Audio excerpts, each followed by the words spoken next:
Welcome back to Origami Snowman. My name is Matt. We're back to Elantris. I'm still reading through it. I'm making some decent headway. I'm about 135 pages in.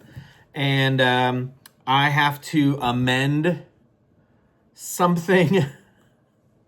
I may have made a statement in my last video that almost immediately was proved. Had I literally read like another 5 pages, it would have I would have not said what I said. So I guess that's what this is all about.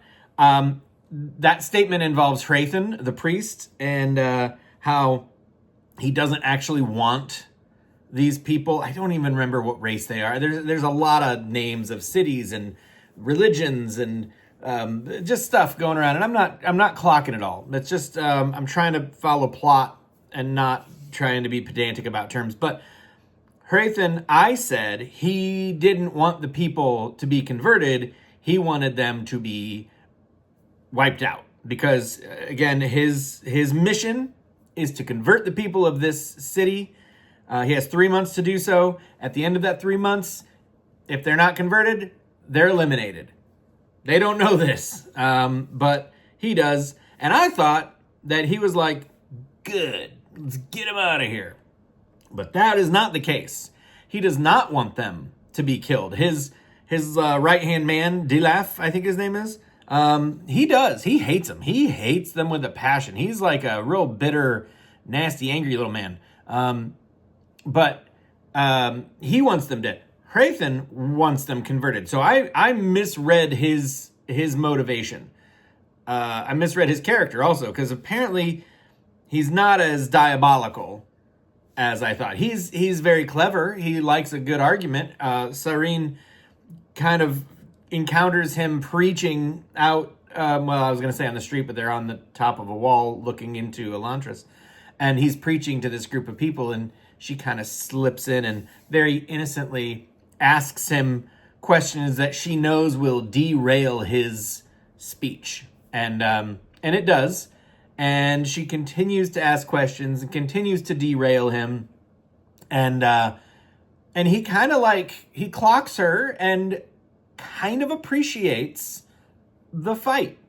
It's been a while since he's actually been able to kind of argue with anyone. And he's not really met his match in a long time. And he sort of sees, not an equal, but he sees a challenge in this young lady. So that's where they're at. And then Raoden, I don't remember his name, the prince who is dead, he is inside Elantris, and he has started to amass a crew, I guess. He's trying to collect the people that are being exiled within Elantris. He's made a name for himself among the other gangs. They all hate him and they want to stop him because he kind of goes in and he takes the people that they're trying to take. And he's building up not so much a team of people that he can like establish dominance, but people that he can use to start to build a better world. And I believe his goal is to not like fight against the other groups, but to kind of bring them alongside and work together with these other groups. That's my thinking. That's what it looks like to me. But what I really want to talk about is how every time Brandon Sanderson writes about the current monarchy within this book, Raoden's father, Iadon, I think his name is. If you listen to the audiobook and you know how these names are pronounced, congratulations. I don't do that. I just put my dumb little eyes on it and I go, I guess that's how you say it. So I'm going to say it all wrong. But every time they talk about the king, it sounds so familiar. It sounds so similar to the way things are being run in the United States currently. And I'm sorry, I don't know what side of the fence y'all fall on, but I know where I stand, and I don't like things right now. I don't like any of it. It's not going well. And I have a hard time believing that anyone wants what is going on, except for the people who are profiting from it. So whatever way you voted, maybe you're saying, no, absolutely not. This is what we wanted. I'm inclined to believe that you're just being stubborn. And I want to encourage you. It's okay to say, not what we wanted. We didn't vote for this. This wasn't the plan. We saw a different outcome, and we want our money back. It's okay to say that. It's totally okay. And there will be those who spit in your face and laugh at you and say you deserve what you get. But I think for the most part, the rest of us we want to work together again. We don't like the separation. We want to work together. So, hey, a mea culpa, high five, welcome back. We're on board. And let's not, be separated. Whatever. That being is not even the point of the video. The way that the king is handing out titles of nobility and land and privilege based on how useful people are to him, based on how much wealth that they have amassed, it's so childish. It sounds so silly. Like, why would they ever agree to a system of government that runs like that? It's so fickle, and it is so flimsy, and it is primed to collapse. That's what's happening right now in the real world. So,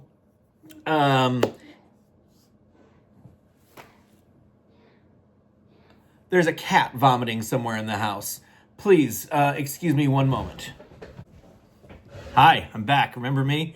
What was I talking about? I really don't remember. No, I do remember. Parallels between the government in Elantris and the government here in the United States. It's interesting. It's almost as if Brandon Sanderson wrote the most flawed government he could, justifiably. And somebody read that and thought, we can make this happen. It's really weird. And I have a feeling it's just going to get a little bit weirder before things clear up. So, Elantris, it's going well. Rodin is, he's plotting, but, like in a good way. Sareen is plotting, but in a good way. Oh, the cats are fine, but good Lord. They're fine. Serene is plotting against Hrathen. Hrathen is plotting against the people, and it's like a good time. Iodine, whoever the king is, he's just being kind of a butthole, which I think is pretty much his vibe altogether.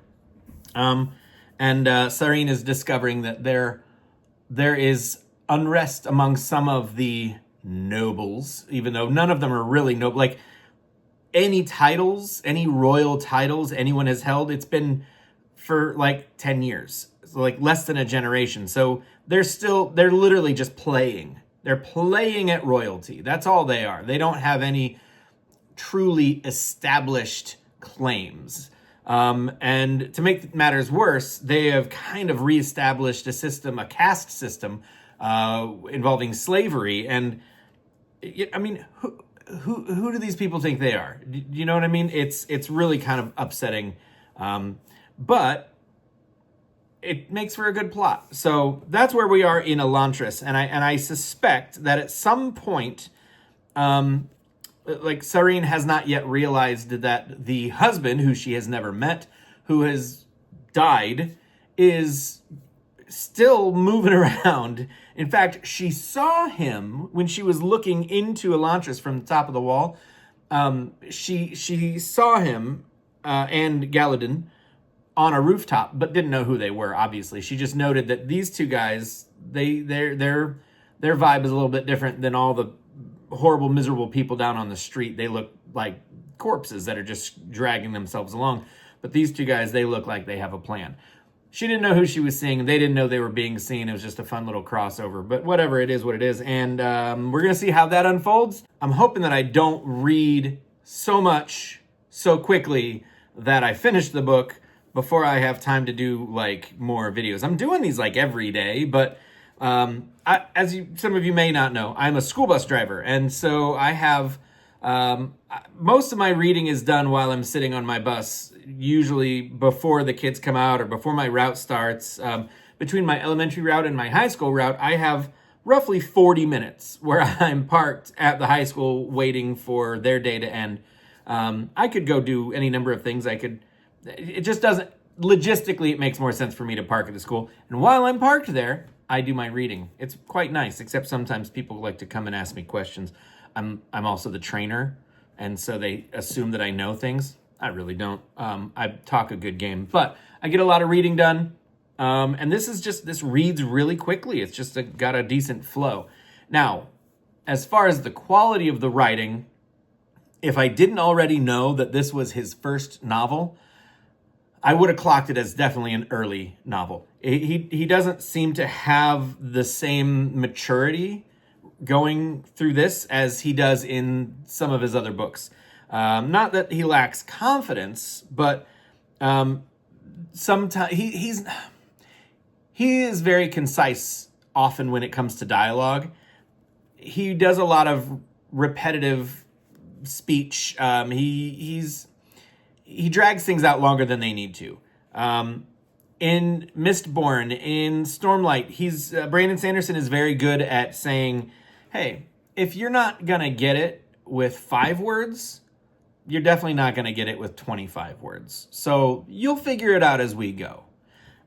Here, he's like, okay, let me give you all the words that I have, and then I'll repeat some of those throughout just to keep you fresh, which is fine, totally fine. But compared to the writing in his other books, his later works, you can see him like honing his craft. And that's actually, I love it. I think it's really fun to kind of see how he has evolved as a writer. But fantastic story so far. I'm really enjoying it. It's a little eerie again how the parallels between this government and our government match up. But whatever, we won't have to talk about that. I already did too much. Maybe I'll cut some of it out, but I probably won't. You know better than I do. Whatever, it doesn't matter. Thank you guys so much. I appreciate all the pieces. I love you to death, and I hope to see you in the very next video. So long. Guys, calm down.